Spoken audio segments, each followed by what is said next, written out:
Chef Pennington here. Today let's talk about chicken and some butchery.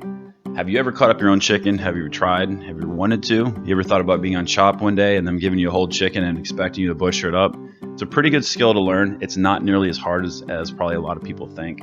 There's a few good techniques that will get you to the finish line. A lot of people talk about cutting a chicken up into 8 pieces, which that's true. It does cut up in 8 pieces primarily. But there's 2 nice little hidden gems. Those are the chicken tenderloins that we'll be exposing today, exactly how to get them. And it's the easiest part to get off of the chicken. So let's get started. We've got a whole chicken here. This is what they call a fryer. And it weighs about 6 pounds. So we're just inspecting the bird, make sure everything looks good here. Here's something that's called the oyster. It's considered one of the tastiest, best parts of the chicken and highly underused. It's kind of cool. If you ever run Chop, there you go. Serve them up some chicken oysters. They'll be like, wow. Alright, so what I'm doing here is I'm looking for where the wing joint is. So we're going to make a cut right there between the breast and the wing, which is essentially the collarbone. So we're going to get in there. It's just find the in-between spot. You can see it. You'll notice the bone because it's white. Just get in there and start separating them. Just makes it a lot easier when we finally cut through it a little bit later. One of the things that's really helpful when it comes to butchery, and one of the nice things that nature did, is a lot of things have natural lines and creases within the meat structure. So using your fingers and your hands is really the key to show you where you really need to go. Not everything requires a knife. So we're not cutting any meat right here. We're just removing the skin between the leg and thigh and the actual breast itself. We're exposing the good stuff inside. And from here, what we're going to do is we're going to dislocate the hip bone. Some people like to go after the breast just immediately, which is fine, but what we're doing here is going to allow the bird to actually stand and stay in position for us while we're cutting the breast up, which is nice. We don't want the bird to just fall over. If you take the legs and thighs off first, you have nothing to keep it standing. Alright, you'll see right here. Alright, that is the hip bone. We have dislocated it. Alright, cool. So we'll notice the bird lays nice and easy flat, nice and safe for our next cuts we're about to make. This is the sternum, right down the middle between both breastplates. So you're going to catch one side or the other, whichever side you want to start with. Just make nice long cuts there. See, I'm starting to use my fingers to feel where I'm going.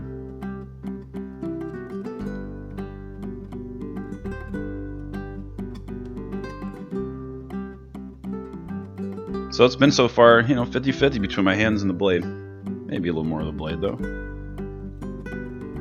Just small little long cuts like that, little by little, is the key. We want to get as much meat off the bird as possible. There we go. That quick, we got the breast off. And for the other one, we want to make sure we get on the other side of the sternum.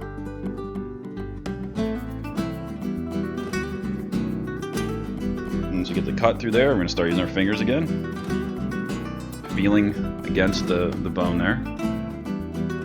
See how I'm just using my thumb? I don't know, it's pretty cool. And this accounts for all kinds of butchery, not just chicken.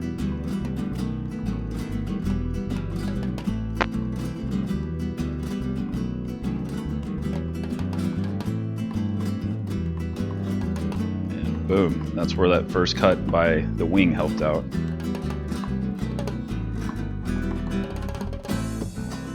Let's see, we've spent like all of less than 3 minutes here. Alright, moving on. So the weight of the bird here is what's going to help get this cut going. It's not required, but this cut, we want to make it as close to the cavity of the bird as possible. That's why I'm running my finger there. The camera angle wasn't perfect, I apologize. But see how I got it started there, and I'm cutting the angle back towards the body of the carcass. And the weight of the bird itself helps your knife cut through it instead of having to saw away at it. So got it started there. 101 ways to cut that off. That's just one of the ways I learned. I kind of like using it. So look, we've almost cut up this whole bird. And we're saving money. And actually it's kind of fun. I know it looks gross a little bit, but it's your food. It's good to know how to handle your food. Alright, do not throw that away. That is good for chicken stock. That is pure Flavor Town. Quick little cleanup there. And we're gonna move on to how to cut the leg and the thigh from each other. And here we go. This is the tenderloin. It's just sitting there right underneath the breast. Pretty cool. Just peels right off. No knife needed.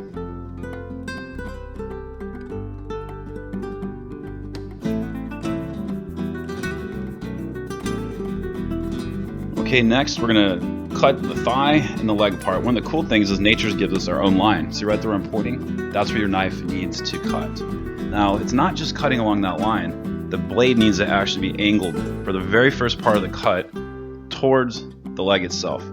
Otherwise, you're gonna cut into the thigh bone and expose a little bit of red on the joint. And some people, depending on how you're cooking it, it becomes obvious. And see how easily that went through? You're going to notice the next one, the knife's not going to go so clean, and you're going to notice a little bit of redness right at the end of the thigh, or the leg actually. So notice that my knife is going to go in not at an angle, it's almost straight up and down there. And it's giving me fits. I did this on purpose to show you guys. It's really a case of just that little angle makes the difference. See the redness? No big deal. Really no big deal. But you had to work harder to cut it. So that's the tip. See right there on the right, I'm cutting starting right at an angle and then cutting straight down. Might want to rewind that to see it again. But that little angle towards the leg is the key. We have a chopped up chicken. There's a few other, well, there's actually a number of other techniques that can be done with cutting up the chicken from deboning, all that stuff. And we're going to be doing those videos soon if you guys are interested in that kind of stuff. I like it. I think it's fun.